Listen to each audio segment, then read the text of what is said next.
Hello les investisseurs, j'espère que vous allez bien et bienvenue dans ce nouvel épisode dans lequel on va parler de trois sujets qui sont passés là ces derniers jours. Tout d'abord, Nvidia qui investit chez Nebius.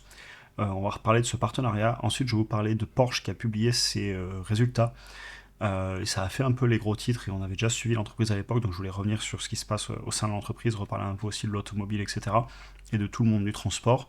Et en fin de vidéo, on regardera les chiffres de l'inflation, notamment aux États-Unis, qui sont sortis hier en ligne avec les attentes. Et on reparlera aussi du coût du pétrole, le prix du pétrole qui est monté fortement et qui impacte évidemment l'inflation.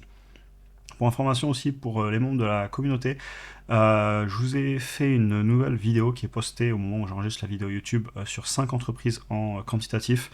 Donc analyse des valorisations de Eli Lilly, GE, Vernova, Saint-Gobain, Lumibird et EPAM System. Vous avez aussi la grosse vidéo du lundi qu'on s'était faite. Et pour ceux qui veulent nous rejoindre pour avoir accès à des vidéos au-delà de YouTube aussi, mes ordres, prix cibles, etc., sans engagement, n'hésitez pas à utiliser le lien en description pour rejoindre la communauté. On est pas mal d'investisseurs maintenant. Et si au bout d'un mois vous voulez juste rester sur YouTube, et vous pouvez tout simplement continuer qu'avec YouTube. Et comme d'habitude, il s'agit en aucun cas de conseil en investissement. Chacun prend ses propres décisions, évidemment, avec son argent. On attaque. Alors, Nvidia investit chez Nebius et c'est même, je dirais, un partenariat. Je voulais revenir là-dessus. Déjà, c'est très positif. D'un côté, vous avez la valeur ajoutée, évidemment, de Nvidia, la technologie, le fait aussi qu'ils ont énormément de cash à investir. D'ailleurs, on avait fait une vidéo dessus, vous voyez ici le 26 février, où je parlais du fait qu'ils sont en train de déployer énormément d'argent dans plein d'autres entreprises. Ils ont énormément de cash flow, malgré la R&D qui est conséquente, malgré globalement tous les investissements qu'ils font, il en reste encore, et donc ils déploient, ils investissent, et bravo à eux, je suis très content, surtout que c'est une entreprise que j'ai en portefeuille, que j'avais acheté pendant la période d'avril, sur la chaîne YouTube, on en avait parlé. Et de l'autre côté, vous avez Nebius, qui qui est une entreprise dont on a déjà parlé aussi sur YouTube, qui pour moi a une vraie expertise, notamment avec tous les ingénieurs qu'ils ont emmenés avec eux quand ils ont fait le spin-off de Yandex, avec aussi toute leur AI stack. Donc c'est pas juste une entreprise qui loue des serveurs de calcul, mais ils ont vraiment derrière du savoir-faire, tout un processus qui permet à leurs clients de mieux utiliser les composants, enfin les cartes électroniques, les serveurs notamment de Nvidia.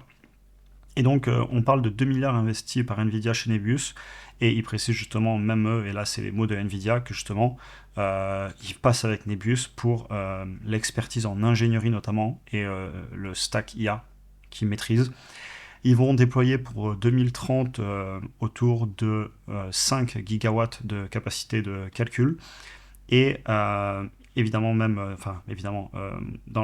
par les mots même, j'entends du PDG Jensen Huang, ils pensent qu'ensemble, ils vont être capables de scaler, donc de faire croître des clouds pour justement répondre à la demande, la surging global demand, comme ils l'écrivent en anglais ici, la grosse demande sur l'intelligence artificielle. Donc là, c'est les mots directement du PDG Jensen Huang. Au niveau entreprise, j'avais aussi parlé à l'époque de mes projections sur Nebius, entreprise pas si simple que ça à analyser. Elle a explosé mes prévisions que j'avais mis pour 2025. J'avais prévu 4,2 milliards et ils ont fait plus que ça, du coup 5,298. C'est une entreprise où il suffit d'un gros contrat pour aller chercher beaucoup de chiffre d'affaires, et pas du tout simple à analyser à cause du spin-off. Donc si vous le faites, vos chiffres, allez vraiment dans les documents financiers, etc. J'invite tout le monde à le faire, surtout que c'est une petite entreprise. Mais j'aime beaucoup aussi. Et ces deux entreprises, on en reparlera, je pense, dans le futur, parce qu'elles sont très importantes dans tout ce qui est le secteur de tout ce qui est les serveurs pour le calcul en IA, et aussi les inferences, donc pour faire tourner les modèles. Et j'aimerais bien passer des ordres si ça venait à corriger. Pas sur ces niveaux, hein. Nvidia 186 et Nebus à 112, je patiente. Mais c'est pas grave, il y a d'autres choses à acheter en ce moment. Vous savez par exemple que j'achète du Amazon en ce moment, quoi qu'elle a un peu remonté hier, on a dû repasser les choses sur mon prix, mais bon, il y a toujours des choses à acheter, mais ça n'empêche pas de les suivre dans le temps. Et vu qu'il y a eu un partenariat, je tenais à vous en parler. Donc plutôt positif pour moi. On continue. Porsche publie ses résultats. On verra globalement comment ça réagit à l'ouverture. On est même sur une entreprise qui a connu une longue baisse. On avait commencé à en parler en mai 2025, ça fera bientôt un an sur la chaîne. On a eu les chiffres complets pour 2025, donc je vais vous sortir les chiffres directement des documents financiers que je suis allé regarder. On a le chiffre d'affaires qui est en baisse de pas loin de 10%. Au niveau du nombre de véhicules vendus, on est passé de 310 000 à 279 000. Et on avait fait une vidéo à l'époque aussi où on les comparait avec Ferrari, etc. Et c'est pas du tout les mêmes prix médians de vente de véhicules, ni les mêmes volumes. Donc c'est pas du ultra luxe, c'est du haut de gamme, hein, voire même du luxe sur certains modèles, j'imagine on pourrait dire. Chacun après sera sa propre analyse de l'entreprise.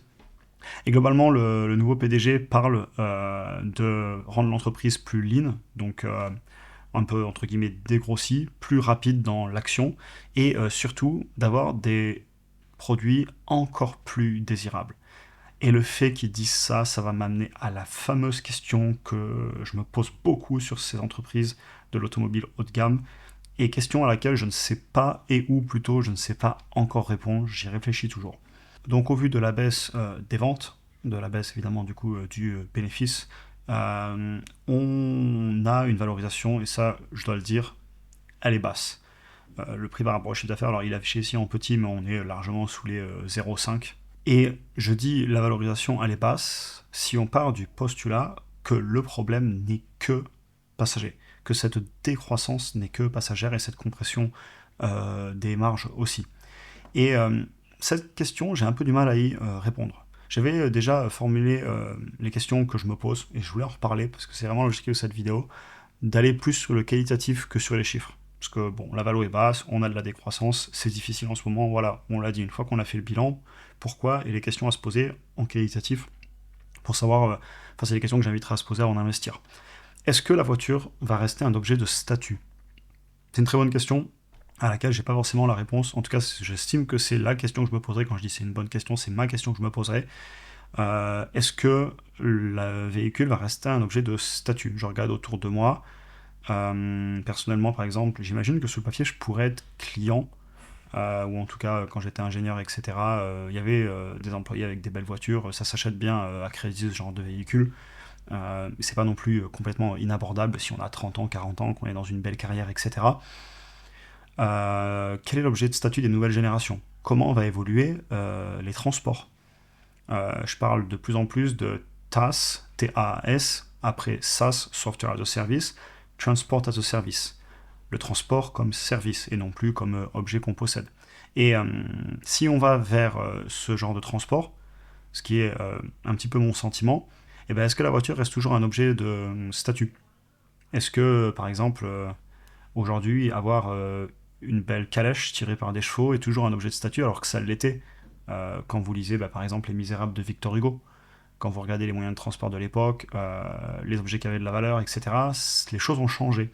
Et d'ailleurs, hein, le cas typique d'Hermès qui a fait un énorme pivot, qui au départ ne faisait pas des sacs à main de luxe, hein, mais ils étaient justement dans la maroquinerie de par les anciens moyens de transport, notamment la sellerie. Et quels seront les pivots à faire pour ces entreprises si justement les modes de consommation changent? Et j'ai pas la réponse. Peut-être qu'on va continuer à vouloir acheter des véhicules haut de gamme. Quel est le niveau de haut de gamme de Porsche par rapport à la concurrence? Et en fait, ce que j'essaie de vous dire ici, c'est que oui, la valo est basse. Oui, certainement que le business ira bien dans le futur et je leur souhaite vraiment parce que derrière il y a des emplois, c'est une belle marque, etc. Mais moi, je ne sais pas y répondre. Et je ne dormirai, c'est ce que j'avais mis dans mon ancienne conclusion, je ne dormirai vraiment pas sur mes deux oreilles. Ils ont des challenges devant eux, la concurrence aussi. C'est des business qui sont très gourmands en termes de capital, à marge faible, il faut investir dans le changement. Je ne les ai pas vus parler de conduite autonome, je ne les ai pas vus parler de choses qui pour moi vont faire partie quand même de l'avenir. Alors ça restera certainement des objets entre guillemets plutôt haut de gamme et peut-être qu'il n'y aura pas besoin d'autonomie, etc. Certes, mais dans ce cas-là, ça veut dire que les volumes de vente pourraient baisser pour revenir plus sur des niveaux à la Ferrari, où les volumes de vente sont quand même plus de 10 fois plus faibles et des prix beaucoup plus élevés. Peut-être que c'est ce qu'ils cherchent à faire en disant qu'ils veulent faire des produits encore plus désirables. Et ça, c'est toutes des questions que je me pose vraiment en qualitatif. Et c'est pour ça que je voulais vous en parler, parce que je ne peux pas y toucher parce que je ne comprends pas. Mais c'est pas un problème de valorisation, c'est plus un problème profond dans le business. Et c'est des questions que j'inviterais tout investisseur à se poser. Et je les avais déjà posées il y a pas mal de temps. Et je continue à les poser. Donc voilà, j'espère que ça ira bien pour eux. Mais je tenais à vous en reparler parce que, ok, on fait souvent des chiffres sur la chaîne YouTube, je sais que ça intéresse. Mais je voulais un petit peu aussi poser des questions beaucoup plus profondes que juste regarder des chiffres qui vont mal. Mais voilà, une fois qu'on a dit que les chiffres vont mal, pourquoi et comment redresser la barre? Et voilà, je voulais un petit peu vous parler de ça. Je trouvais ça intéressant. On finit avec les chiffres de l'inflation.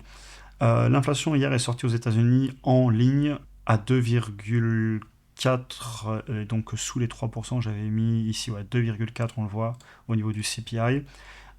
et quand on le prend sans avoir intégré l'alimentation et l'énergie, donc le core inflation qui est important puisque les banques centrales n'ont pas beaucoup de contrôle sur les prix à l'international avec le pétrole, l'alimentaire, etc. C'est sur les marchés. Donc c'est aussi un indicateur important. Et pareil, sur celui-ci, on est sous les 3% et on a une tendance qui est beaucoup plus baissière, si vous le voyez là, au niveau de mon pointeur rouge. Donc ce qui est encourageant parce que le pétrole est en train d'exploser en ce moment, mais si je le retire de l'inflation, et ben on voit que la tendance est baissière. Par contre, il pourrait très bien faire repartir l'inflation globale dans son ensemble. Donc clairement, c'est plutôt une bonne nouvelle, surtout avec l'emploi en face qui va de plus en plus mal aux États-Unis, si vous allez voir le non-employment rate. Et évidemment que le pétrole influence l'inflation, et ça peut même aller jusqu'à provoquer des récessions. Je vous avais fait une vidéo sur le choc pétrolier sur la chaîne YouTube à l'époque, vous pourrez retourner la voir. Et c'est pas du tout quelque chose que je prends à la légère, d'ailleurs les États non plus.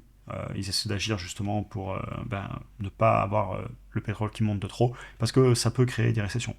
Maintenant, là, je parle plutôt de court à moyen terme. Sur le long terme, je suis quand même convaincu de la direction qu'on prend. C'est des cycles qui se répètent entre créer de l'inflation parce qu'on imprime de l'argent pour des choses pas productives, et puis ensuite, on a créé de l'inflation, on remonte les taux, ça ralentit l'économie, on se prend une récession, et puis vous répétez l'histoire. À chaque fois, il y a des petites variantes, les raisons sont différentes. Mais ce qu'il y a bien un truc qui diffère pas, c'est que l'argent, il y en a de plus en plus en circulation, que du coup, il est hors de question que je le conserve. Ça a repris les rachats d'obligations au Trésor américain, sans même parler du bilan de la Banque centrale, où on est en train de reprendre l'expansion. Vous allez voir ce qu'ils avaient annoncé début décembre, c'est reparti. On en avait parlé dans d'autres vidéos. Et donc, je reste investi.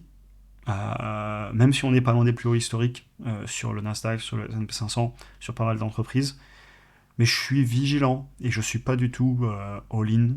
J'ai pas tout investi, je suis très à l'aise sur les plus hauts. En plus, on a de la peur.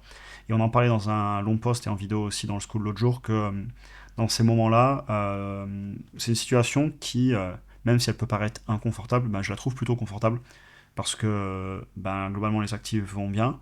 On a beaucoup de choses qui vont dans le bon sens. Et c'est un bon moment pour justement ne pas paniquer, ne pas avoir peur de rater le train. Des baisses, ça arrive. Si on s'en reprend une, je veux être prêt. Et c'est ce que je fais beaucoup en ce moment. Évidemment, je continue mes achats. Hein, je vous tiens au courant. Par exemple, le jour où je vous parlais de certains achats, comme je crois que je vous avais dit Amazon en début de vidéo. Je crois que je l'ai dit à un moment.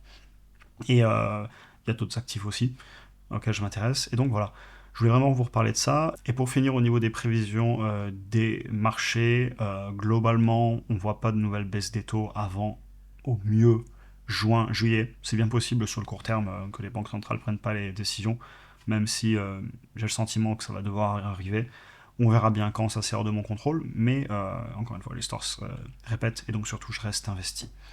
Ben voilà, j'espère que la vidéo vous aura intéressé. En tout cas, moi j'ai pris beaucoup de plaisir à la préparer. En ce moment, j'en fais une sur deux parce que j'ai énormément de travail en arrière-plan. D'ailleurs, je vous en avais déjà parlé dans le school, notamment. Beaucoup de travail, mais je continue YouTube. Et j'espère que ça vous intéresse toujours autant. Je vous souhaite une excellente journée à tous et à très bientôt pour un prochain épisode.